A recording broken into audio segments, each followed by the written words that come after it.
নমস্কার বন্ধুরা, village kitchen চ্যানেলে আপনাদের অনেক অনেক স্বাগত জানাচ্ছি। চলে এসেছি আজ আবারও আরেকটা নতুন রেসিপি নিয়ে। তো বন্ধুরা, আজ আমি বানাবো হাতে মাখা সর্ষে বাটা দিয়ে বাঁচা মাছের চচ্চড়ি। তো বন্ধুরা, আপনারা কিন্তু পুরোপুরি ভিডিওটা দেখবেন। তো দেখুন, এখানে আমি 300 গ্রাম বাঁচা মাছ নিয়েছি। মাছটা কিন্তু আমি টুকরো টুকরো করে কেটে নিয়েছি।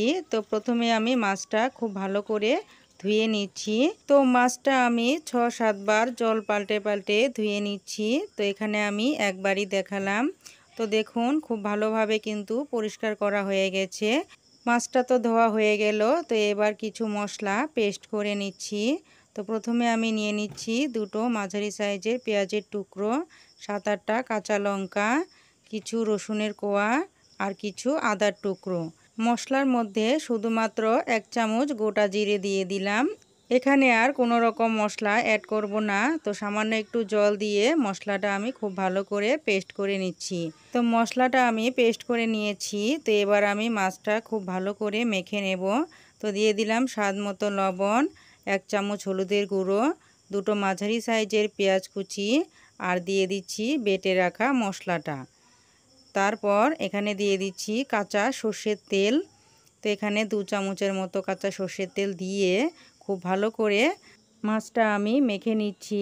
তো মোটামুটি 5 থেকে 10 মিনিট সময় নিয়ে হাত দিয়ে কিন্তু মাছটা মেখে নিতে হবে মশলার সঙ্গে।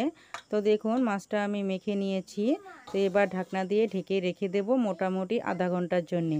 আধ ঘন্টা হয়ে গেছে। তো এবার গ্যাসের ফ্লেমটা জ্বালিয়ে কড়াইটা বসিয়ে কড়াইটা একটু গরম করে নেব।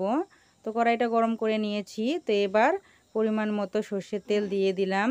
তেলটাও একটু গরম করে নিয়েছি। তো এবার ফোড়নে দিয়ে দিলাম একটা শুকনো লঙ্কা আর সামান্য একটু গোটা জিরে। ফোড়নটার থেকে সুন্দর একটা গন্ধ বের হয়েছে। তো এবার আমি মেখে রাখা মাছটা দিয়ে দিলাম।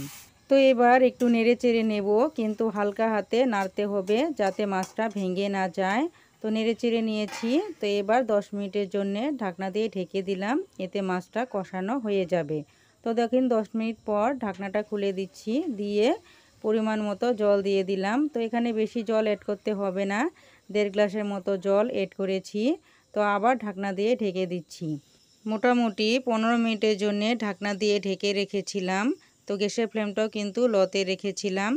তো 15 মিনিট পর ঢাকনাটা খুলে সর্ষে বাটাটা দিয়ে দিলাম। তো যতক্ষণ আমি ঢাকনা দিয়ে ঢেকে রেখেছিলাম ততক্ষণে কিন্তু মাছটা খুব ভালোভাবে সেদ্ধ হয়ে গেছে আর কিন্তু কষানো হয়ে গেছে। তো একটু নেড়ে চেড়ে নিয়ে শেষে আমি এখানে দিয়ে দিব কিছু কারি পাতা। তো কারি পাতাটা দিলে যতটুকু একটা মাছের আস্তে আস্তে গন্ধ থাকে সেই গন্ধটা কিন্তু একদমই চলে যাবে আর খেতেও কিন্তু খুব দারুণ লাগবে।